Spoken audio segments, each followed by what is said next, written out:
It's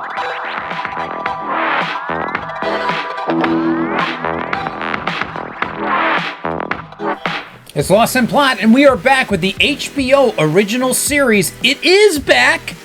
Game of Thrones, Hot D. Hot D. House of the Dragon. We're talking about the premiere, and I was very happy with it. So let's talk about what it was about. This is about, 200 years or so before the events of the Game of Thrones main series? That's what they say, but who honestly cares? Who honestly cares? Because a lot of stuff we see is operating the exact same way that it was in Game of Thrones. We're in King's Landing. We've got a new king that sits on the Iron Throne. He's got the Hand, he's got his maesters, he's got his advisors, he's got the ruler of the City Watch, he's got all that familiar stuff. Yeah. He is back. This is what really works for this series from the outset, is that we're in Westeros. It's a realm that we're all very much familiar with. We know the roles of all the key players.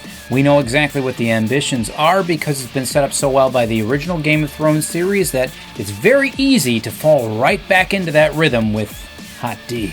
Yeah, and the difference is that we don't have a bunch of different houses trying to get the Iron Throne because House Targaryen, this is all about House Targaryen. They've got a vice lock on the Iron Throne because they've got at least 10 fully adult dragons, so no one is going to mess with them. No one is going to think about it. They've got the Iron Throne. The only thing that can bring them down is themselves. So internal fighting is what That's we're right, looking at. and the first pilot episode tells you as much as that.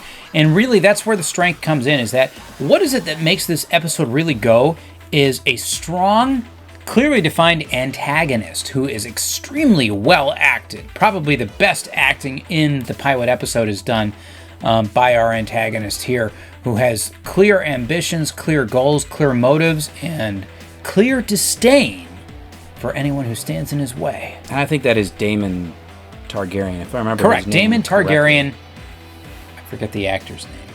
I forget Smith. it as, yeah, I think you've got it, Matt Smith, or something like that.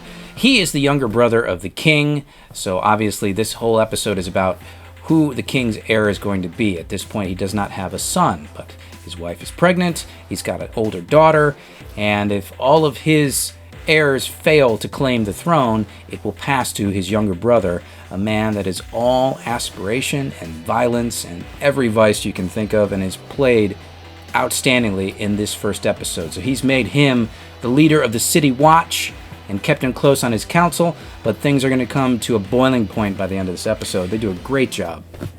And I think they do a really nice job actually commenting on this character, where not only do they point out his obvious flaws, but they also champion him for some of his ideas and say, you know what, his City Watch of gold-caped kind of law enforcement officers are people who do need to be feared, and the way he does things is somewhat appropriate for what a ruler should be, but he has the obvious flaws at the same time. It makes for a very interesting dichotomy and a very compelling and dynamic character. So this is peak Game of Thrones. It really is, and I don't say that lightly. Where I think we both fall on the original Game of Thrones series is we loved it for most of the seasons, and then I think, like a lot of people out there, we thought they completely flunked and botched the ending of the show. Is that right on your... It's true. They botched it. I have a little bit more sympathy for him than I think most people do, because I feel like they were almost set up to fail.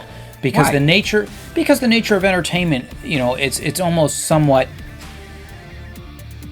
it's polarization. Here's your good guys, here's your bad guys, or here's your conflict, and here are the diametrically opposed sides, and they're going to battle, and one side's going to win out. And I don't think that was ever the type of story that George R. Martin wanted to do. I think he wanted to do a social, political story about just this realm in his imagination that expanded over time, and really just charting the history of the realm without really fitting it into a neat narrative of antagonist, protagonist, opposition, conflict, and resolution.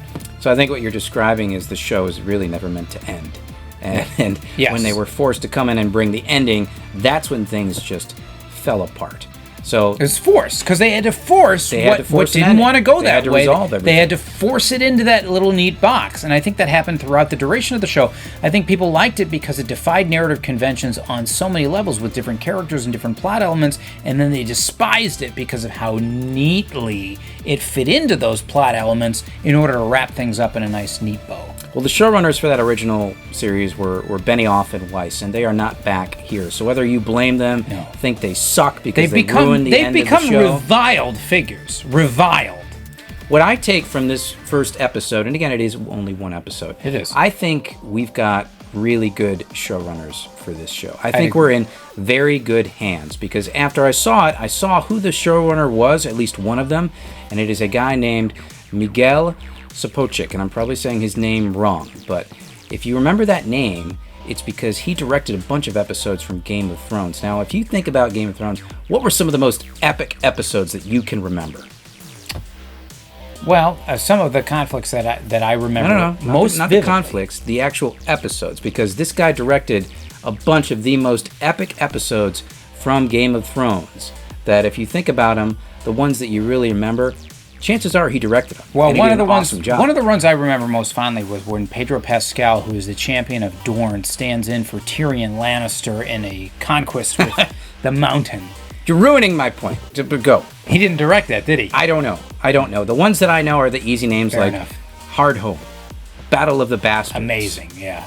2 amazing episodes. 2 incredible episodes. He directed both of them. He actually also directed The Long Night, which was like the epic long It was the best part of the final season. The only part that most people will remember and like is that one. And whatever logistics people have with it, I thought he did a fantastic job directing. I wouldn't fault him for that. No. But I loved everything that they did here. This was back to peak Game of Thrones for me. I heartily endorse it. I think it was amazing, and I'm really looking forward to the rest of the season. It's like a restart, and then maybe you can get the finish right this time.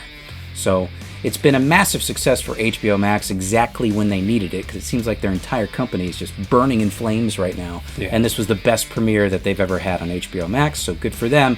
It is alive for me at an 8 out of 10. Excellent. Fantastic premiere for House of the Dragon. Hot D. Hot D. I like the Hot D too. 7. You love the Hot D. 7 out of 10 for me. I very much enjoyed it. I think it was an amazing pilot episode, a really strong start. My only misgivings are episode 2 might be just as important as episode 1, because episode 1, the only critique I had for it is that it didn't introduce a wide breadth of characters. There's really very limited, and I don't think you can really investigate these characters over the length of a full season. I think you need more. I think you need more subplots, and I think the second episode is going to have to develop some of those in order for this to really have the depth to carry it for a full season.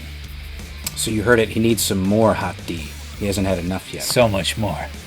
But that's where we've got it. We both have House of the Dragon, the premiere episode, alive with some high numbers here. Hopefully the rest of the season plays out just as well, because I think, again, we've got some awesome showrunners here. I think they nailed it. Guys, how badly do you need Hot D? Please let us know in the comments section down below. Like and subscribe. Check us out on Twitter. We'll see you all on the next one.